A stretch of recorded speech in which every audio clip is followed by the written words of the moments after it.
we loaded on the Chinook, and we've got our duffel bags back. And I had my rifle, and I'd packed a .38 revolver. I loaded on the Chinook and lifted off, and the crew chief said, if we have to land someplace before we get to On K, which is our base, grab your ankles and kiss your ass goodbye, because we don't have any ammunition on this ship. Curious Humanography is proud to partner with Utah Honor Flight, part of the National Honor Flight Network, giving veterans the trip of a lifetime to Washington, D.C. to visit memorials built in their honor. Each flight is free for veterans and made possible by generous donors. To learn more or support their mission, visit utahhonorflight.org and find your local Honor Flight hub at www.honorflight.org. Also, if you'd like to see more stories like this, please support us by subscribing to our channel, liking, commenting on the video, and sharing it with your friends. Your support helps us continue to bring stories that deserve to be heard. Thank you for watching, and now back to our show. Ken McConnell, and what would you like to know? Where'd you grow up? I born and raised in Los Angeles, and then I traveled around a little bit. I had a motorcycle, so I'd ride it. And I went to... ended up in Los Banos, California. I was a ham radio operator 100 years ago, and I was talking to this guy, and he sounded like a radio announcer, and I said, "Well, you sound like a radio announcer," and he said, "Well, I'm going to Don Martin School of Radio and Television Arts," and I thought, So I looked it up, and I said, well, I'm gonna do that too. So anyway, I went to the school, and on my way up to Los Banos, California to visit my sister, there was a little sign on the side of the road that said KLBS Radio and an arrow. I said, well, what the hell? And so I went there, and John McAdam was the guy that owned the station. It was a little daytimer, 500 watt. And I said, I'm going to be here for a while, so I'm looking for a job. And I said, I attended Don Martin School of Radio and Television Arts. He said, we can use a morning man if you want to do a morning show, and then you have to sell advertising in the afternoons. But he said, everything you learned at the school? I said, yeah. He said, forget it. He said, because we don't use that here. And he was right. But that was my first experience in radio. And then later on. You loved it? Oh, yeah. I mean, ham at heart, I guess you call it. So I don't know. But anyway, from then, I was there for a while. And then all of a sudden, I got my draft notice. And what year was that? That was in 1964. You just get it in the mail? Yeah, it was in the mail, and I thought, oh, crap, what is this stuff? Anyway, I couldn't get out of it. I tried to get, and... Before you go into that, tell me, what was going on at the war at that time? What was happening in the public sphere? It was just the beginning of the Vietnam War. And there was talk about it on news and stuff like this, but it wasn't really hot and heavy at that time. And anyway, I thought, well, I was thinking about maybe going into another branch of service, but they were like 4 years and 6 years, and I thought, drafting, it's just 2 years. I can put up with that. So I just went ahead and got drafted. And my first basic training, actually, it was Fort Ord, California. When you get the notice, it just says show up here at this date? Yeah, I mean, it had all the details and everything like that. And then the little warnings that if you don't show up, we're going to come and get you. Where did you show up? Do you remember? I think I had to go back to Los Angeles. And it was some sort of a recruitment center at Los Angeles. That's a long time ago. I'm trying to remember all this stuff, Well, what was that day like? Was that a dark day, or was no? it? It was It was kind of scary, actually. I mean, I didn't know what the future was holding, and so. But anyway, I got drafted, and they said you're going to go to Fort Ord, California, and so I ended up in started there, and what was that like? It was they came up. The processing center was, we went through that, and then it was time to go out to where our barracks were and stuff like this, and So they came up with this truck with 2 seats on each side, and held about 20 people or so. And Sergeant came down. And he said, "All right, get up there." And so people are going up the steps into the truck. And we all sit down. And he said, "We can get a lot more in here." And the sergeant walked up, and he put his foot on the guy on the end and gave him a shove, and it was just stacking up like cordwood on the other end of the truck. And we got about 4 or 5 more people on there, and I thought, this is not good. So anyway, we went through basic training, and was it the typical yelling and screaming? oh yeah. And there were several guys that were a little bit overweight, but he didn't care. We were marching and learned how to march, and stuff like this. And they came in one day to the barracks, and they said, "Anybody here know how to play a drum?" And I thought, the Army band. Why not? I can play a drum. That's when you learn never to volunteer. So I got this drum, and so we started to march, and it's a pum pum pum pum pum pum, and we're marching to that, and until he said double time, and I thought, this is not good. And so at the end of the day, I was whipped. So the next day, I put the drum on, and I couldn't keep a beat to save my life. And they finally called me in, and they said, "McConnell, we're taking your drum away." And I said, "Oh, darn. That's too bad." So that was my first experience in basic training. And they called me in, and they said, what would you like to do in your Army career?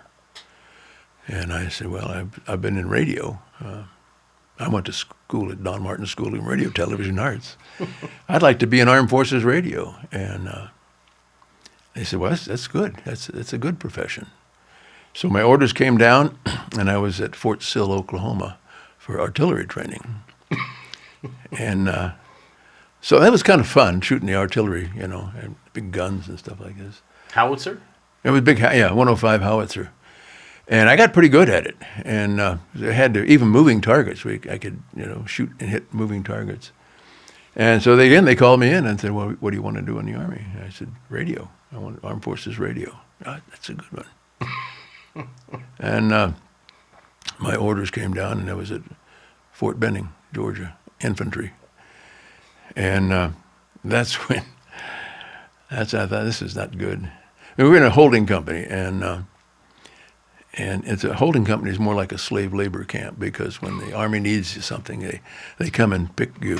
And I got picked to clean the officer's day room, and a friend of mine was in the Public Information Office, PIO. And I was depressed, to say the least. When he came through and he said, he says, you want to be a radio announcer in the Army? And I said, I'm in no mood for your jokes. No, he says, I'm serious. I said, Major Seiler over there says he needed somebody to write stories for Stars and Stripes.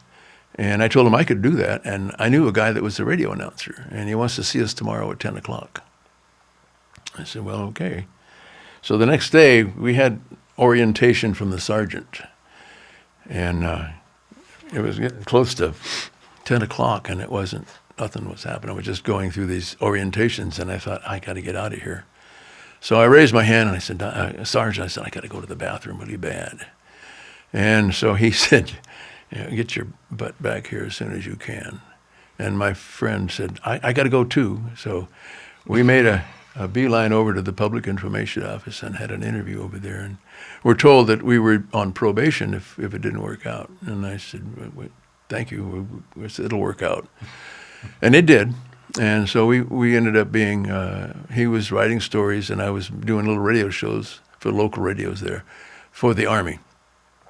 And then we found out that we were with the 1st Infantry Division, and that was becoming the 1st Air Cavalry Division, a new helicopter division. It was the first time they'd ever used helicopters like this in the Army, in the war.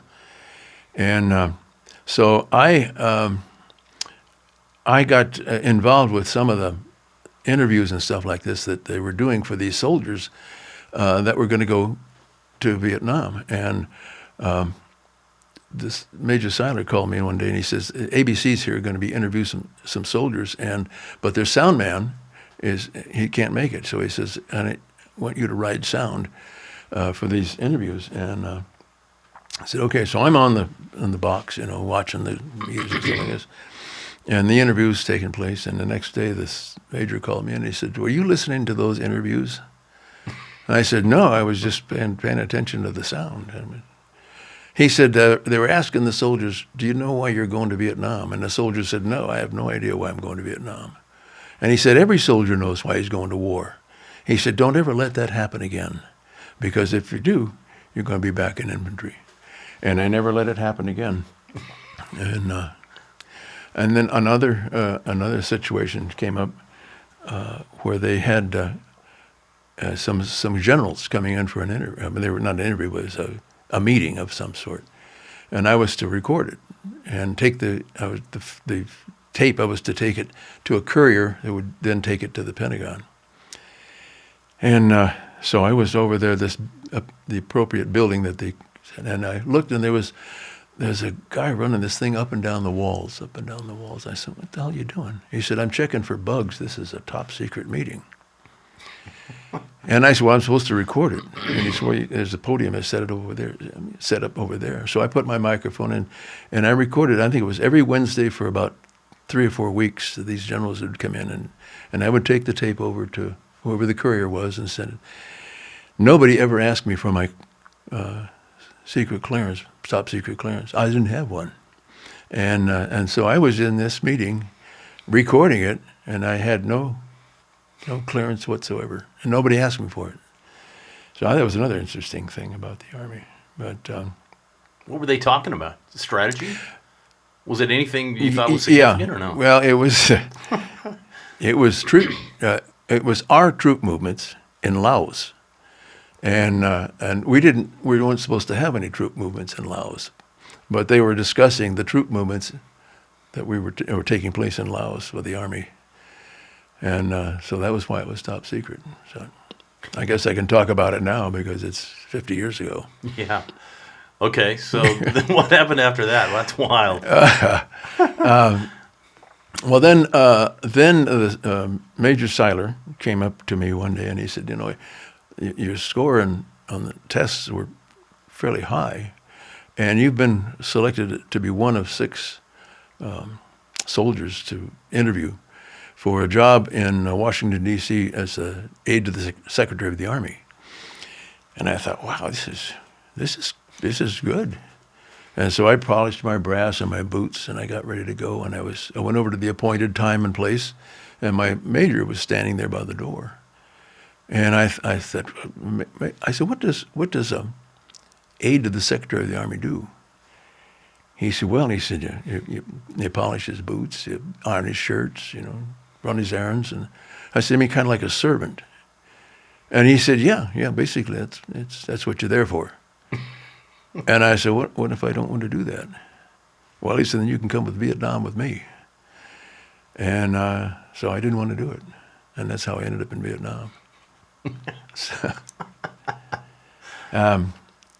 we went to Vietnam on board a ship. The USNS Patch was the name of the ship. Where did you load that at? Where did you load out? Long Beach. Long Beach.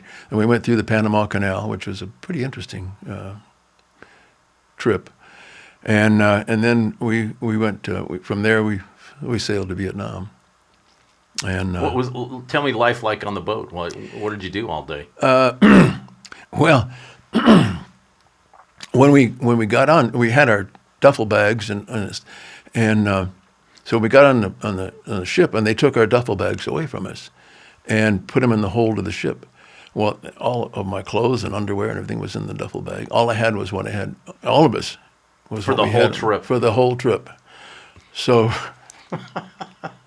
for 28 days, you got to wash your underwear sooner or later, and so that's what we'd have to do and. The stink cruise. Oh boy, yeah. So, but anyway, we got through it and ended up in Vietnam, and we landed on the shore of Vietnam in LSCs, I guess, landing craft, and we had the helicopters waiting for us. It was the Chinook. Chinooks, yeah. And duffel bag, and I carried a 16 millimeter camera because I was assigned to be the photographer for the division. When did they make that assignment? How did that go? Well, it was when we were in the PIO office, and they were needed a photographer, and I said, well, hell, I can do that.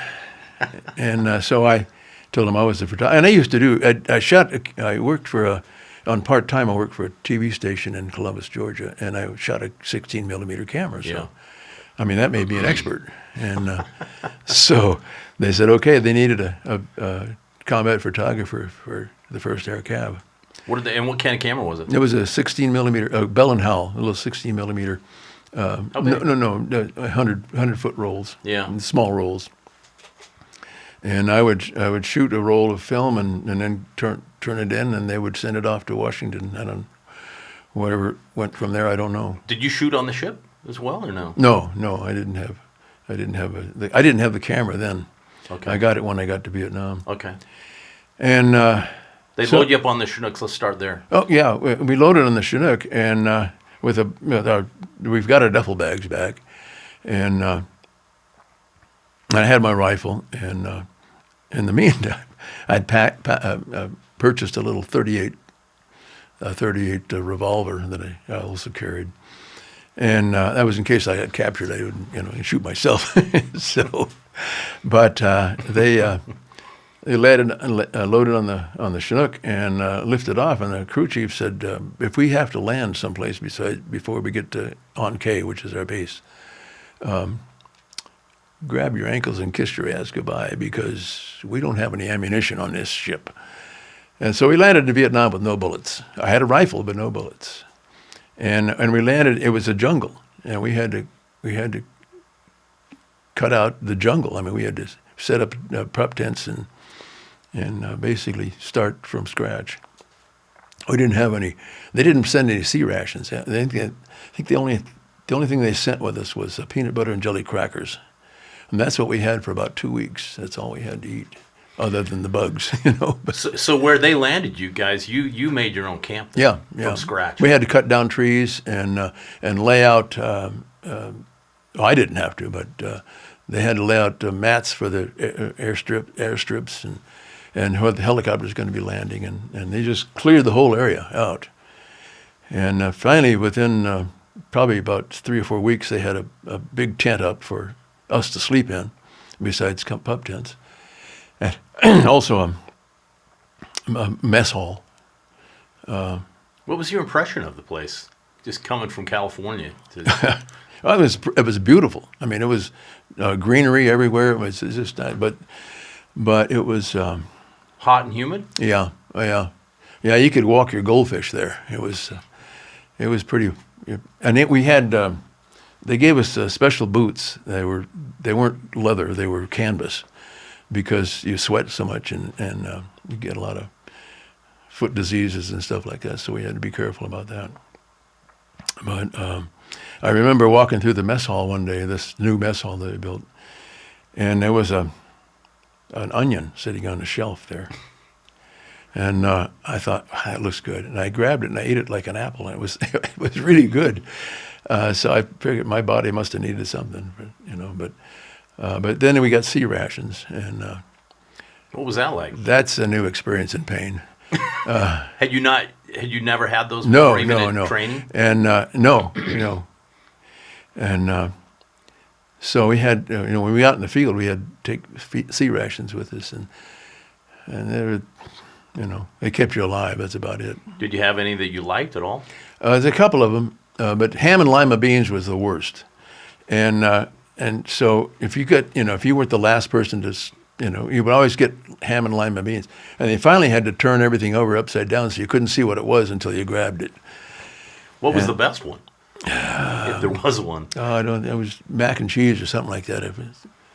But they were all better than ham and lima beans. So a box came with a variety in it. It was never like one. Yeah, but it was a case. And they would have a case full of them, and then, but then You'd have to select something out of it. And So you had to want to eat yeah. to stuff those down. You'd hold off as long as you could until your body says, "Hey, doesn't matter, eat it." Did you when you first got there? Was there any action happening? Any shooting? Well, or oh anything? yeah. The first mission I went on, it was about a week after we'd arrived, and they said they have a search and destroy mission at this particular landing zone, and they want to take some pictures of it. And it wasn't under fire. It was just they were going to go out, and it wasn't under fire until we got there. And we landed, and I was in the LZ, the landing zone, and I was talking with the captain and a lieutenant, and I was surveying the area, looking around, and I thought this lieutenant was being smartass, and he was snapping his fingers by my ear, And I turned to look and like, "What the hell are you doing?" And both the captain and the lieutenant are on a dead run for a Jeep. And I said, I never said it again. I said, "Are they shooting at us?" And he said, "You're damn right, get down." And there was a sniper. So I dove under a Jeep, and I had my web gear and everything, and I got caught under this Jeep. And I could see the dust of the bullets. It was working its way toward me. And I finally busted myself loose and got around behind the Jeep, and then they sent a patrol around and took out the sniper. But at that moment that I realized that guy's trying to kill me. And life became real precious right about that time, because I realized that we're in a war. And all the glory and the drama and that you see in the movies, it's all gone. And it becomes real. And it was real from there on out. That must have been a surreal feeling, right? It's kind of a disconnect, because as a human experience, you just don't think of that as being a thing. No. I would get up of a morning and I'd say, "I wonder if this is going to be my last sunrise." And I'd go to bed at night and I wonder if this is my last sunset. I'd do that a lot. How did you know what to film? Tell me about what were your instructions, and what was kind of your. A lot of times I was assigned a mission to go. I happened to be on the outskirts of a really bad. It's called Iadrang, and there was a lot of guys killed there. They happened to be surrounded by the Viet Cong and trapped and there was just 200 and some odd soldiers. And I was on the outskirts of that. I didn't go with the mission at that time. And at the base camp we were at, they had a big semi-truck, refrigeration truck. And I said, what's that for? He said, "That's for the bodies that we're going to be bringing back." And there was a big stack of body bags there. That I filmed. And sure enough, we filled up those body bags with 200 some odd soldiers at the end of the battle. Other times I was assigned I was a Sikorsky flying crane. They called it the praying mantis, and it was used to take a helicopter pod out to the battle zone where the soldiers could be treated rather than have to bring them back in base camp. And I was supposed to get pictures of it. They said the Pentagon wanted those yesterday. So I went out to the helicopter company and they said, "I need to get on one of your trips going out." And he said, "We got one hauling some ammunition to Pleiku this afternoon at 1:00. And he said, "Could we go on seat lift?" And I said, "I'll take it." And I went back to my base camp, and I thought, I'm going to lay down and take a nap. I never did it before. I didn't do it ever again.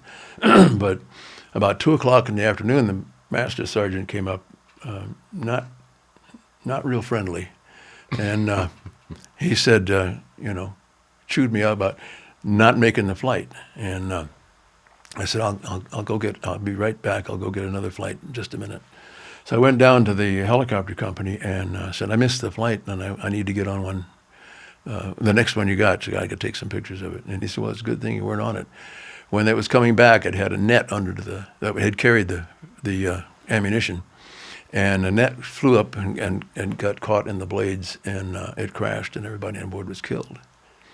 So that was one of those thank you, God moments. Another time was I was assigned. There was a LZ that was under heavy fire, and I was assigned to go take pictures of the medevac rescuing these soldiers. But they couldn't land because it was too hot, they call it. And we were going to be there on the ground for probably 45 minutes. And I thought, well, I'll just go get some other pictures around the other helicopters around. And I went over to the aerial rocket artillery, they call them ARAs, and helicopter with the rocket pods on the side. And I was going to take some pictures, and all of a sudden they had a scramble, and they said, we got a mission. And I said, well, I got 45 minutes, I'll go with you. So I went on board this chopper, and we flew up to this LZ. And what I didn't realize that the Captain Kane was his name, and he said, I can't wait anymore. I got to get those soldiers out, and he was going to go in and get them. And so we fired our rockets, and I thought my ears were going to bleed because I didn't have any ear protection. It was just really noisy. That's probably why I got hearing aids today. But anyway, he went in and landed anyway after we fired the rockets. I came under fire, and Captain Kane and the pilot was both killed. And the crew chief, he was wounded, but he had flying experience, so he was able to bring the helicopter back out again. And it wasn't I just found it who this Captain Kane was. I mean, I found his picture he's on the wall in Washington, D.C. And that was another time that I should have been gone, and it wasn't. Thank you, God. So you were on helicopters a lot. I flew a lot of helicopters. Was it mostly Hueys that they hauled you around in? Oh, I flew everything. A lot of Hueys, but we had a mission to take some sandbags and supplies to a special forces camp, which is on a hill, and we flew up there. But I mean, there was kind of a precipice that they were going to unload. They were going to back the helicopter in, drop the back, and unload the equipment, and he was just going to hover there. Right. And while he was hovering, he just inched over too close to a palm tree and took out the top of the palm tree with the rear rotors. And so we landed, and we called back. We were right in the middle of BC country, and so everybody was on guard. And we called back, and they said, we'll send an engineer out to check, just see the damage. And because we're just the tip of the blades. And he finally got about an hour later, he came out there, and he looked up, and he said, yeah, he said, I think you can make it. And so our 1 hour trip back to base camp was, you were right up to maximum pucker. And but that was another exciting moment. Talk about, did you film some battles? And what was that like with the camera? Or no? Yeah, I did. I didn't find with Ayad Rang was probably the one that was. I got some of the film on that, but most of the time it was the operations. They wanted video of the operations. I mean, of the equipment and stuff that we were out on a mission called Bongsan. I would travel with the troops and search and destroy missions, and so I would go with them, and we would just hike through the jungles, and if we encountered something, either you'd under fire, but it wasn't really major big battles. Right. The one in Bongsan was the first time we had a female correspondent in the group, so she had to have her own tent and her own facilities and everything like this. And one night I really had to go pretty bad, and I wasn't about to go get all dressed up and everything like this. So I'd sneak out and do my duty and sneak back in. Well, in the process, I took a misstep and I rolled down this hill and landed in a cactus patch, and painful. And I ended up in the infirmary that they had set up there, and probably pulled this cactus thorns out of my ass. And because you come down on the casualty list in the infirmary. When I got back, my commander said, "You were wounded over there." I said, "Yeah." He said, "I'm gonna put you in for a Purple Heart." And I said, "No, no, I don't want your Purple Heart because I'm gonna have to explain how I got it, and I don't want to do that." So I said no. I didn't. I turned it down. So, but it was an interesting moment in time that I guess I wouldn't trade it for anything. I wouldn't want to do it again, but I wouldn't trade it for anything. And I don't think the young people of today, I don't think 95% of the people in the U.S. today can appreciate what war is like until you've actually experienced it. I heard the story. It was called the Rock Soldiers, the Republic of Korea. They were over there too, and they were mean. I mean, they were. Those were our allies, right? Yeah. Oh yeah. Yeah. They South were, Korea. And they.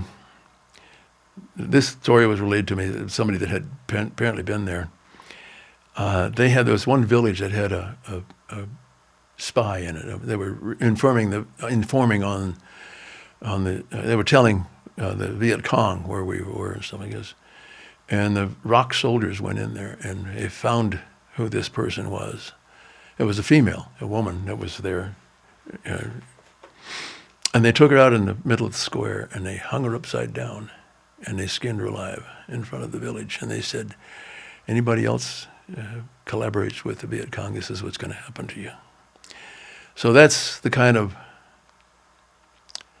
evil, I guess is called it, that you witness and you see and you hear about in wars, and you hear about today. Even Israelis on October 7th. October 7th, yeah. They were merciless, and that's the Viet Cong were like that. So anyway, that's yeah. What were the? Did you go to villages and interact with Vietnamese people? Yeah, Tell me about that. You had to be real careful. They had everybody, all the villagers. They have something to sell. They always, all this different kinds of foods and things like this. And you'd have to be careful because on one occasion they went into this village in a jeep, and the Viet Cong were there. You never knew what they were, but they were there. Excuse me. And they took a hand grenade and they wrapped it with duct tape and pulled the pin out and dropped it in the gas tank. And so it takes a while for that to eat away at the. Oh, I see. And by that time, the soldiers are driving away and that bomb explodes. You'd have to be careful of that. When we're out on patrols, they have what's called punji stakes. And the Viet Cong would take bamboo and they would sharpen it, and they would heat it over the fire, and it would harden up like steel. And then they would dip it in excrement, and they put it in the trails. So if you were walking down it and you'd catch it on your leg, it was instant infection. So it took you out of the battle and took a medic out of the battle. So you'd have to be careful about where you walked. Then sometimes they would dig a hole, put bungee stakes in the bottom of the hole, and then they cover up, and you step on it and fall down and impale yourself on that. They would take like a 2x4 and they'd drill a couple holes in the 2x4 and put 2 bullets in there, and then they would put like a rat trap on the other side and put a line across the trail, and they'd just have it chest high, and you chip that thing and it would set off those bullets. You could a couple of bullets in your chest. So you always had booby traps all the time. You had to be careful of. And then in the jungle, they call it razor grass. The blades were so hard that you walk through it, it would cut you if you had bare skin. So you'd have to be careful of that. The Viet Cong used to have a delicacy. They call it a delicacy for them. And they would take fish and they would put it in a bag and they would hang it up and let it ferment. And then they would eat that, and it was called nuc mam. And it stunk like hell. And you could always tell if there was an ambush ahead of you and the wind was just right. You could smell an ambush, and you could hear this, rotten fish. You smell that, and you got this Viet Cong up there. We had it called Mad Minutes sometimes. This one time at midnight, everybody says, sometimes it's, long days of boredom and interrupted by sheer moments of terror, So to kill the boredom, we would have Mad Minutes, and so you'd have a perimeter and you'd stack up all the ammunition and at midnight, you would open fire for 1 minute. You can shoot as many bullets as you could in 1 minute. And so this one time we had to set up a Mad Minute, and at midnight they opened fire, for 1 minute, and didn't realize it, but there was a platoon of Viet Cong approaching at that moment, and they just by luck, they wiped out this platoon on this Mad Minute. Are you filming that? You shooting? What are you doing when that's happening? Yeah, well, sometimes I would shoot. Yeah, I wasn't shooting at that time. Yeah. But I have, in some cases where that was at night. Sometimes they do it during the day, and I would shoot film it during the day. I've always heard they were really good at gathering their dead after the Viet Cong. That it was almost magical that you would, like the next day after a battle, you would go to find bodies and they'd somehow snuck them out. Is that true? I think so. We never did go back after a battle to see look at that. Yeah. But I know that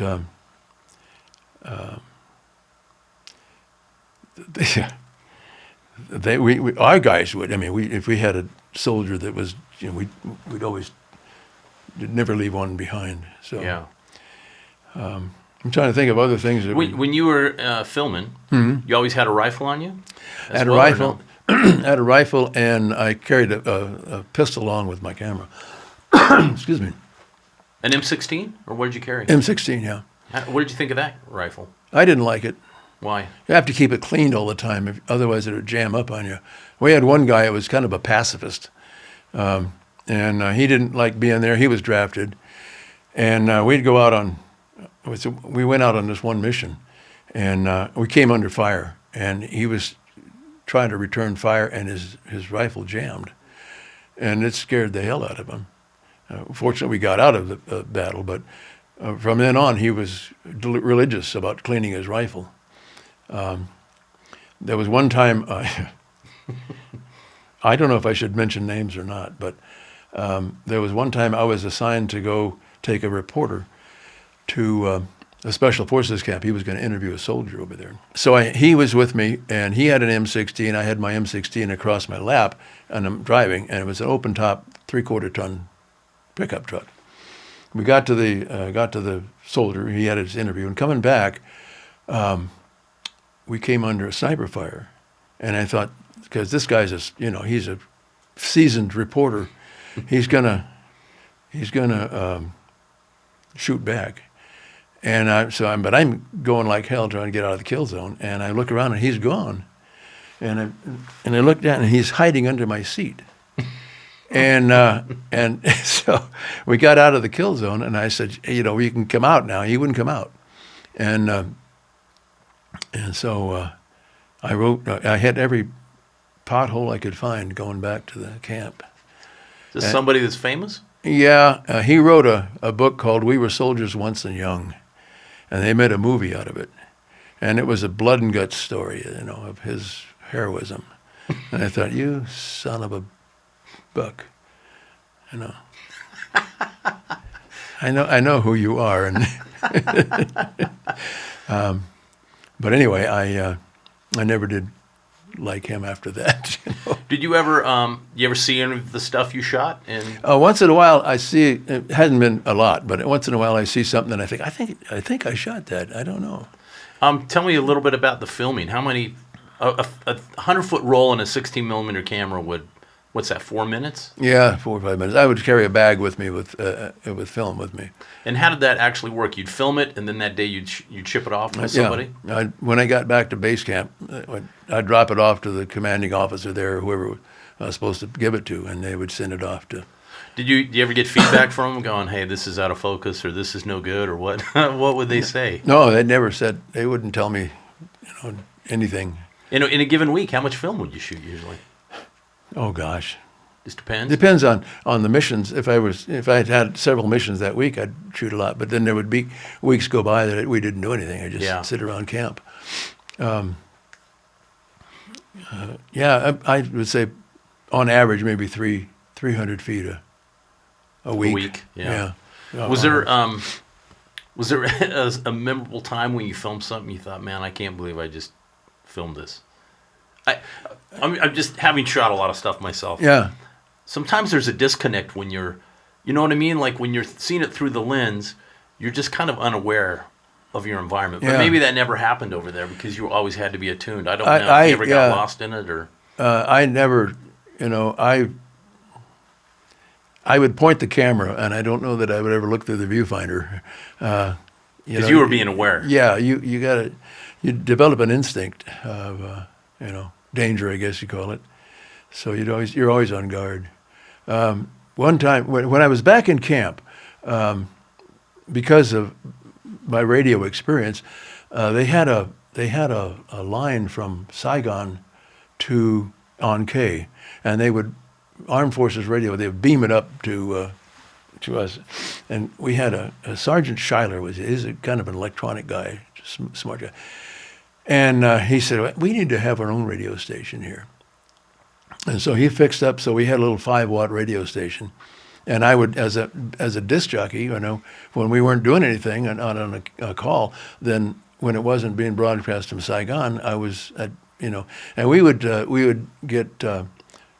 get beer from the PX, and then we'd trade beer for music or something like this, albums at that time. And so one time there was a couple of commanding officers and talking about helicopter commanders, and they were talking about their helicopter was faster than your helicopter, and so they decided we're going to have a helicopter race, and they were going to fly from Pleiku to Anke and time it, and whoever, same helicopters? Are they? No, different helicopters. Okay. And they said the winner buys the loser a steak dinner. And so I thought, well, this is going to be pretty cool. So I rigged a lineup, and I did a live broadcast about this helicopter race and broadcast it. It was just a local 5-watt station. Well, somebody down in Saigon heard it. I don't know how they found out about it, but they heard about this helicopter race up in Anke. And so we got word through the grapevine that this general was going to come up and inspect us because this is a bootleg station. We're not supposed to have a radio station up there. And so, oh God, we said, okay. So we cleaned up everything, and our beer. We used to have our beer in the air conditioning system. Major Schuyler, Keith Schuyler, was he scrounged an air conditioner. It was supposed to be with the general's hooch, and we got it and put it in the studio. And so we'd put our beer up in front of that and keep it cold. And this general came in. He was looking around. Everything was a building made out of sandbags, and this Connex was the studio inside this sandbag complex. And so he looked around and he said, what's in there? I said, well, this is their studio. You want to see it? Yeah. Opened the door and he said, it's nice and cool in here. I said, yeah. So he's just looking around, and for whatever reason, I don't know, to this day, I said, General, would you like a beer? He said, you got beer? And I said, well, yeah. Well, yeah. He says, I could handle a beer. I said, Bud or Coors? He said, well, I'll take a Bud. So I reached up and grabbed this and handed this beer to this general. And what do I got to lose? You're going to send me to war? And so he drank his beer and he didn't say anything. He just looked around. Well, he said, I'm going to go. And he got up and walked out. And from that point on, we were approved as a radio station. So, but how long did you run that? The little radio station? Oh, it was pretty much from the start. maybe we were probably in country maybe a month or two, and on a, like I say, there's long periods of time when we weren't doing anything, and we got something to do, so we'll just build a radio station. How long would you be on air usually when you were Well, doing sometimes it would be maybe 2 or 3 hours, or whenever I got tired, then we'd switch it back to Saigon. And Cronauer, remember Cronauer? They did a movie about it. Good Morning Vietnam. Yeah. Uh-huh. Well, he's a real person, and he was in Saigon on the radio with a friend of mine who basic training, Jim Lull. He went down to Saigon. He was a radio announcer too, and he was working with time. He got on Armed Forces Radio. But Cronauer was down there, and they were beaming it up to us, and we were just listening to it. And they were talking about, at that time, the Russians had sent a spacecraft to Venus, I think it was, at that time, one of those early experiments. Yeah. And the scientists were upset because they didn't sterilize the spaceship. It was going to crash into Venus, and it's going to have foreign germs on it. Well, Cronauer, he was saying, he was talking about this. He says, and scientists are really upset because it's going to put foreign organisms on the surface of, and there was a dead silence, and there's the background, and then finally they went into news or something like this. But that was Cronauer, and that's a real, you see Good Morning Vietnam, it's pretty accurate for what he did. But, some guys talk about a lot of drug use in Vietnam. Did you see much of that or no? I didn't. I mean, I know that it was mostly marijuana. They would smoke marijuana. That was about it. I didn't know hard drugs that I know. Was it kind of the thing, what anybody going to do about it? Yeah, basically. I mean, what are they going to do? Send me to Vietnam. So yeah, but yeah, I never did. There was one what story? I got another story for you. Okay. One of the things when you're new in country, you're the rookie, and you have certain duties to take care of when you're new. And one of the guys came into town and into Vietnam in An Khê, and his job was to burn the outhouse. They have 55-gallon drums they cut in half, and when it's full, they take it out and burn it. And so the commanding officer says, your job is to burn the outhouse. So he took him seriously, and he burnt the whole damn outhouse. And so, how about that guy wasn't real popular?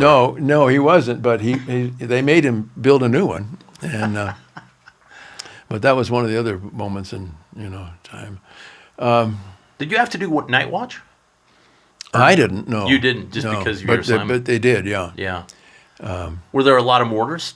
What was sleeping like normally? Once in a while. It was one time we went to this little village, and I wanted to get a haircut, and Hank was with me. He said, "I'll get a haircut too." So we were sitting in the barber's chair, and they're cutting our hair, and all of a sudden we got mortars started coming in, and I thought, well, maybe we should leave. So we left, but you hear them coming, boom, and as they got a little louder, we thought, they're getting a little closer. I think we should probably go home. So did you fear for you? Was it at some point, did that go away? Yeah, yes and no. Probably the one time that when I first got there, one night, they had a perimeter, had guards on the perimeter, and we were penetrated. They would start trying to test our perimeter, and we came under fire, and they were sending flares up, and so we could see. And Hank and I both jumped out, ran to our foxhole, and the fighting and the shooting stopped, and apparently they either took care of them or they left, and so then the flares stopped, and then all of a sudden it's pitch black, and we have to make our way back to our tent, and and that was pretty frightening to think, are we going to run into some Viet Cong on the way back? We we didn't, but that was a moment that I was scared, I guess you call it. But the rest of the time, when you're out in the, and your patrols and stuff like this, you don't think about that. I mean, you're just concentrating on keeping. You don't have time to think about being afraid. So it's an interesting, hard to describe feeling that you have. It's kind of like trying to describe what the color red is. You can't do it, until you experience it. So, what would you say your most memorable or most what's burned in your mind the most over there? I guess my coming home, the way I came home. I was called ETS out. What does that mean? It means you're ready to. You finished. I don't know what. Yeah, I don't know what the acronym is, but you're finished. They call it ETS. ETS, and so I was sent down to Saigon, but I had to be down there for like 2 or 3 weeks before I was transferred out. Yeah, and one of the guys down there, he said, I was complaining about having to stay in Saigon, and he said, I can probably get you out a little early if you want. And I said, yeah, let's do that. What do I have to do? Well, down there in Vietnam, they didn't have money; they had script, and so you when you ETS'd out, you would try and take all your script and turn it over, and you would get cash money before you left the country. Yeah. And he says, I got a guy that could probably get you out if you want. And I said, it was 3 of us that wanted to get out. And so he said, follow me. So it was like a movie going through these back, alleys and stuff like this. And we go into this building and upstairs, and there's this guy sitting behind a desk. And the guy that was with us introduced us, and he said, these guys want to go home. And he said, okay. He said, here's what we're going to do. He said, I'm going to give you $1,500 worth of script. And he says, when you get to the airport, you turn that over and get cash. And he says, and I want the cash, and then you can go home. And we said, how? He said, never mind how, just do it. And I said, okay. So he gave us the $1,500 in script. We went to the airport, turned it into cash, and we're sitting there, waiting and waiting. Pretty soon, this guy shows. Oh, he said, I'm thankful. I just got here. I thought I was going to miss you. He said, I'll get some pictures of you. And he takes off his camera case and he hands it to one of the guys, and he said, put the money in there. And okay, guys. He get the camera case back, and he points out there, and he said, there's your airplane. And we went out there. It was a C-130 cargo ship. And it was heading for Honolulu, and we climbed on board and sit down, and it was cargo, and there was also this netting in front of us, and in that net was a body bag. And I said, "There's another soldier going home too." So that was pretty memorable at that moment. I thought how lucky I was to. We had one mission that I was on. They had this place called the Valley of Death, and it was riddled with Viet Cong, and they would tunnel in. They would dig tunnels. They were famous for that. And they said, we got a mission to clear this valley out. And so what we did, we got into helicopter, and we flew up to this valley. Excuse me. And we were on headsets, and we could hear the B-52s were coming in from Guam, and you could hear them talking back and forth, and they were saying, whatever the call number was, we're 60 seconds out from drop zone, and then 30 seconds out, and then we're in this helicopter trying to look and see where the B-52s were. We couldn't see them. I guess they were so high. I don't know. But then he said, "Okay, bombs away," and so we're looking, and here's the valley out there, and all of a sudden it's erupted with bombs, you know. And so then I got pictures of that, and then we went back to landed, and we got another call that said we got some reporters that are going to go into this area and look at what happened, and it was myself going with this group of reporters in a helicopter. We landed to walk through, and when we landed, there was craters, bomb craters everywhere, you know, and there were piles of meat, which used to be a human, all over the place. And what they did is they went through and they dropped CS gas, tear gas, and it's heavier than air, so it dropped down into the tunnels, and it drove the Viet Cong out. And when the Viet Cong were out, they bombed it, and they caught them outside their tunnels, and blew the hell out of them. So, Did you film that? Or oh yeah. Wow. What was the politics of the war when you were there? I mean, could you sense that it was getting hotter? Because you were there, what, 67? 64 to 60. I mean, 65, 66. 65, 66. So you were there kind of more at the beginning before it really started going? Yeah, we were told, the soldiers were told, you can't shoot until you're fired upon. So they said, you know, you got to wait for somebody to get shot before you can return fire. Wow. And of course, everybody, you know, they said it's bull crap. But there was the M16 rifle that they had was a new rifle that was supposed to be what would they call it? It would be it's more humane, if you will, I guess. It's supposed to be. You couldn't you know, you can't use fire. What do they call them? When they shoot. What do they call those things? Yeah, where you shoot flamethrowers. Yeah. Those are outlawed, and you couldn't. They wouldn't allow they call them dum-dum bullets. It would expand when they like a hollow shell or whatever. Yeah. So they invented this M16 rifle. When the bullet came out, it would be wobbling. And it had the same effect as a mushroom bullet, because when it hit, it would tumble, and it would tear. It was lethal, and so they would after a battle they'd line up the bodies and see what kind of damage they did to the. You know, what did that bullet do to this guy, and what did this, you know, and did it hit a bone and stuff like this? Right. And it was all, and there were many times, I don't know if it's true or not, but there's many times they said they just lined up prisoners and shot them just to see what. You heard that? Yeah. What they talk about, how often would you go with the medevac copters?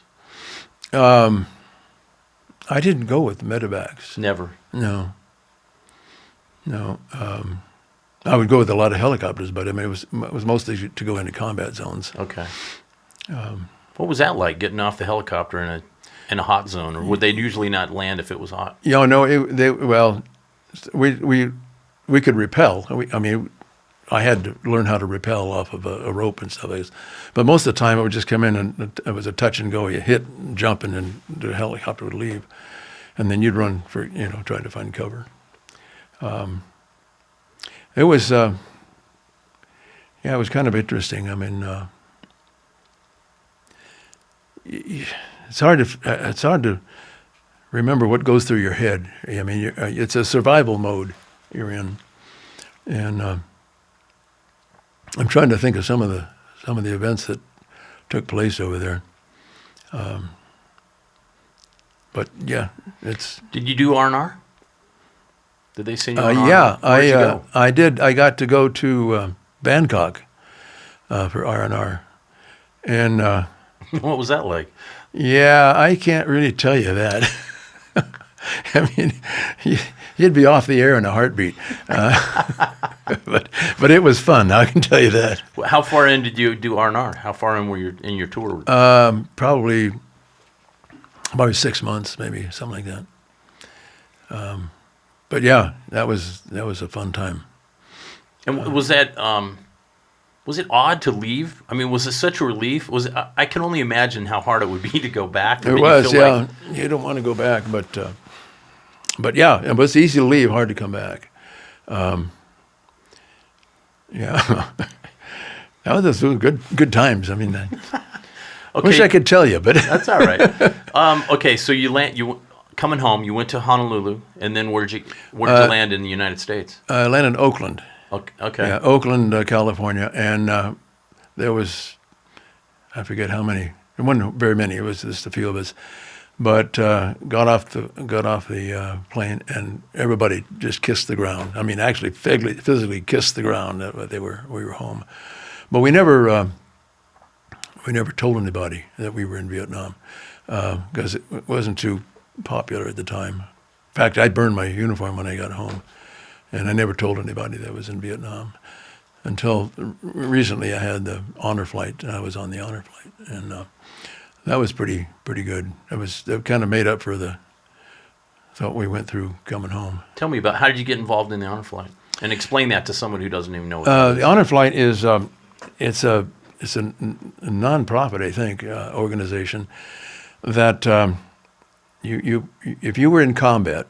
And you don't have to be in combat. You have to be in the service during combat, and you put in for it, and then after a period of time, I don't know how it works, but you're selected, and you go through.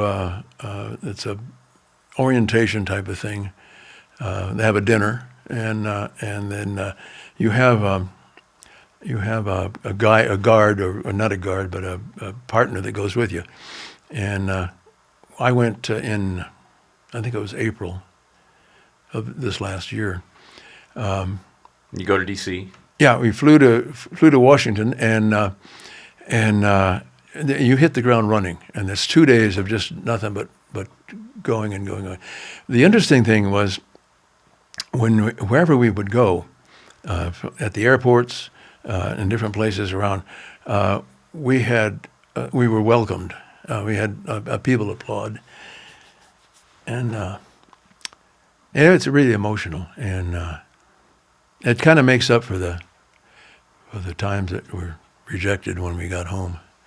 And the thing is, people that have never experienced combat or realized what it's like. You see, we were called baby killers and stuff like that, and oftentimes the Viet Cong would take a 10 or 11-year-old kid, and they'd say, "We're going to give your family rice for a month if you'll take this hand grenade and throw it at that group of people over there."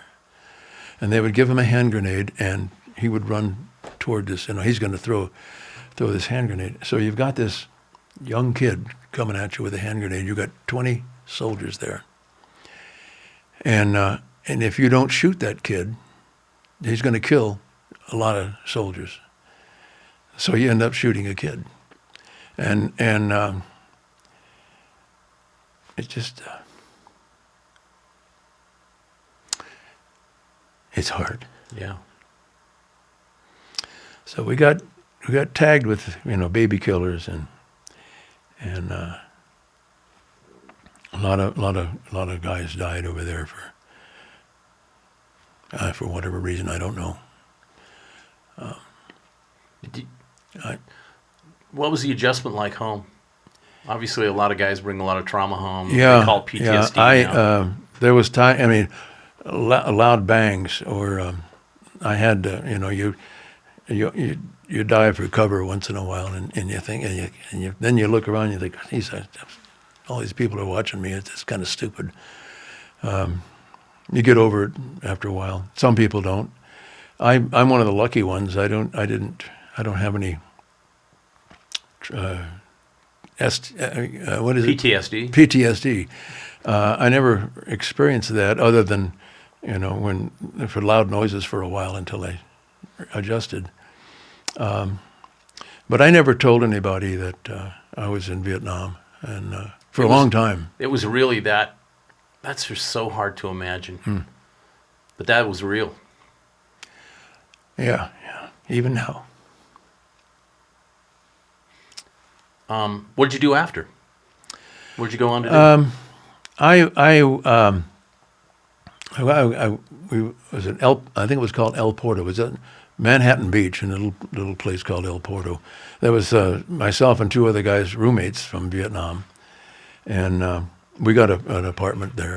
And I went back into radio. I was a disc jockey for some radio stations and stuff, and I think one guy went to work for a newspaper, and I think one of my roommates he went back to college and got his master's. No, he got his PhD. But I was in a radio station and it had either gone out of business or changed its format. I mean, I was out of a job, and I lived in El Porto, and I'm looking for a job, and rent was coming due, and I came out of my room, and a friend of mine was on the phone. He said, "Hey, my buddy's looking for a job," and he hands me the phone. And I said, "Yeah, what's going on?" He says, "You looking for a job?" I said, "Yeah." He said, I hear Western Airlines is hiring." And I said, "Western Airlines doing what?" "I don't know." He said, "Loading bags." Oh, he said, "No." I said, I don't want to load bags. I want to be a TV star, a radio star. And I handed him back the radio. And I couldn't find a job. And finally I thought, out of desperation, I went to Western Airlines. And I got hired. And that 30-second conversation from someone I don't know to this day who it was, my whole career changed right then, and I spent 20 some odd years with the airlines. So, but then I did part-time work as a radio announcer, and then I got into TV. I did some TV work, and yeah. But my mainstay was the airlines business. And now you travel a lot. I do, yeah. In fact, I just got back from Paris, and I went to Normandy and saw Normandy there, and my wife also worked for the airlines, so we would travel. I've been pretty much around the world, and now I'm retired. So is she. So we're going to probably explore our own country now, since we haven't done a lot of that. But life's been good. I've been fortunate to have experienced a lot of things that some people don't get a chance to. I've made a list one time of how much things I've done, and people look at that and say, "Oh, you're yanking my chain. You didn't do that." And I said, "Yeah, I did." But that's okay. What's your takeaway from all that? What's your takeaway from your experience over there? From Vietnam? Yeah. Life is cheap. Life is precious.